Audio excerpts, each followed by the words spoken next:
Yo, what is good, everyone? It's Wednesday night, and you know what that means. It is time for your Wednesday, February 9th edition of AEW Dynamite. This was a very special AEW Dynamite in Texas because a lot of surprises tonight, plus a Texas death match of the AEW World title tonight. Overall, if you want my honest opinion on how I felt about SmackDown tonight, I thought, I'm not SmackDown, AEW Dynamite, Jesus. If you want my overall thoughts on how I felt about Dynamite tonight, I overall thought tonight's Dynamite was pretty good for the most part. So let's not waste any time, man. Let's get straight to it.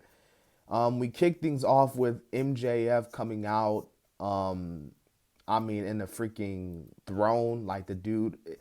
Honestly, MJF, I guess he felt like a king. Felt like he won the world championship, even though he literally just beat CM Punk twice in his hometown. MJF even kisses a girl, which happens to be his real life girlfriend, by the way. And MJF, he claims that last week was bittersweet. He says he couldn't done it without Sean Spears, even though the real reason why MJF was to get both those wins over CM Punk, not one but two, was because of Wardlow. Sean Spears didn't do jack crap last week. But anyways, MJF has a new shirt that says, I'm better than the best in the world. I'm, better than you, and you know it, all that stuff. So yeah, CM Punk comes out. Punk's like, and as well as Punk is coming out, he brings out Darby Allin and Sting, his two friends, and Punk is like, boy, MJF, you and me, let's do it once again. MJF's like, all right, Punk, you want a match? Well, you're not gonna get it in this dumpster fire of a state. So you're not gonna get your match tonight on one condition. If you can find a tag team partner, not Darby Allin, not Sting, but if you can find a tag team partner, especially a tag team partner that doesn't like you, then and only then, if you and that tag team partner can beat the team of FTR, then you will get your match. Anytime, any place, anywhere. So that sets up the stage for later on tonight. Yeah. So after that, man, we got the first match of the night. We got the Blade versus Wardlow. This is pretty much domination for Wardlow. Blade did get a few shots in the ring, but it just didn't do that much enough because in the end, Wardlow power bombs him and gets the win after that. And then, of course, Sean Spears hits him with the chair afterwards. So, yeah.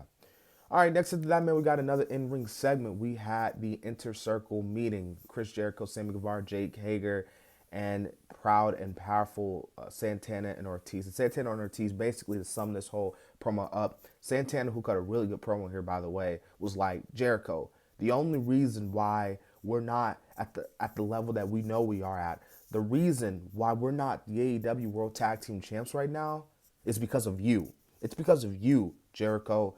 So, Santana Ortiz is like, why are we even in this group anymore? And Chris Jericho's like, here we go, putting all the blame on me. The only reason why you're not the AEW World Tag Team Champs is simply because you just couldn't beat the Young Bucks. Don't pin this out. Don't pin your losses, your failures onto me, Chris Jericho. Because remember, I'm Chris Jericho. I'm the influencer, baby. I'm the reason why you're here in AEW in the first place. And you know what? To be quite honest with you, I brought you into this company. I can kick you out. And you know what, Santana Ortiz, I'm starting to question if I brought the wrong two members of LAX to join the group.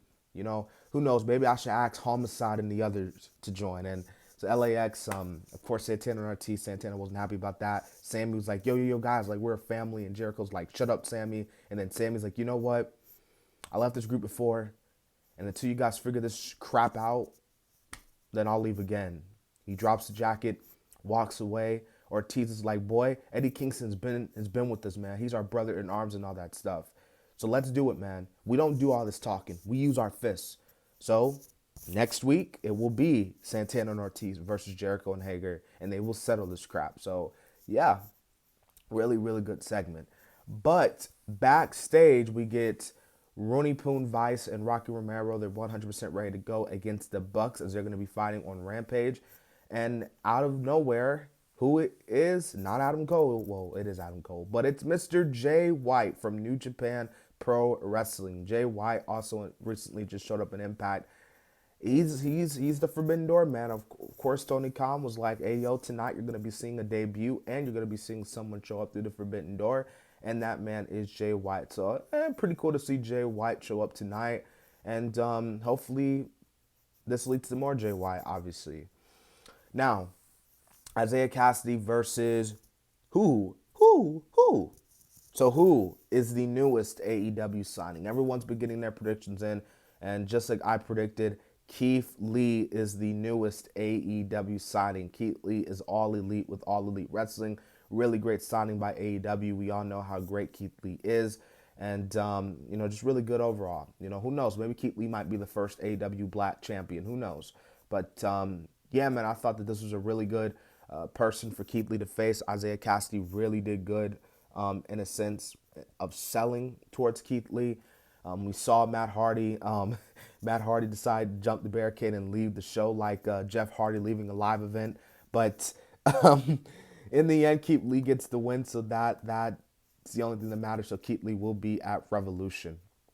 Next, we had CM Punk and quotation mark, who is his tag team partner, to face FTR, and it's Mr. Wild Ones. It's John freaking Moxley. So John Moxley and CM Punk, no strangers to one another, and they get the win, man. They get the win. So good on Punk and Moxley. Punk, even freaking GTS Mr. Tully Blanchard, which at first it seemed like he wasn't going to be able to do it because he couldn't lift him up, but they were able to make it work.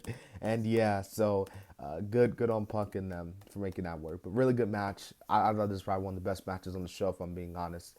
All right, next you had Jade Cargill taking on her title against the newest little free agent for the women, AQA. She really got some offense in against Jade tonight, but it wasn't enough because in the end, Jade Cargill won the match and retained the title. I thought this was a solid match to say the least, so yeah. But Jade Cargill still the TBS championship. That's all that matters, son. Next, we had Serena Deeb versus Kate Arquette. And can someone correct me from the comment section? Is Kate Arquette affiliated with David Arquette, or is it just the Arquette? I don't know. I don't know. Maybe she is. Maybe she's not. I don't know. Maybe Arquette's her father. I don't know. But if she is, could someone remind me that in the comment section? Because I don't know. Anyways, I mean, this is a jobber match. I feel like that. I know this was like a 5-minute rookie challenge, but this was nothing. I mean, no disrespect to these women, but I honestly felt like that you should have gotten more time into the main event. This is a match you could have had on Rampage or something like that. My personal opinion. But we do get to the main event, man, and I want to say something. Number one, is a really good match. Hangman wins. Obviously, Hangman and Adam Cole are going to fight at AEW Revolution. But, dude, I really felt like that this match was really wasn't talked about.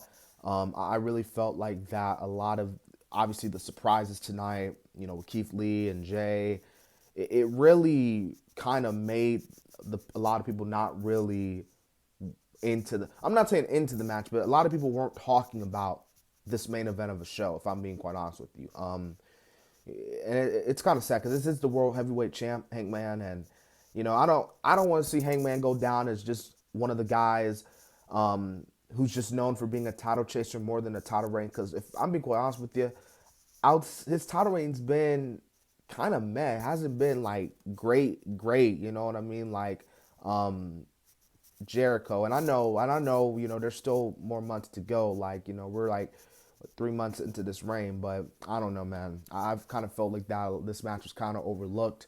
This matchup, I felt like, and plus it was predictable. Like, we all knew Hangman was gonna win. No offense to Lance, you know what I'm saying, but yeah.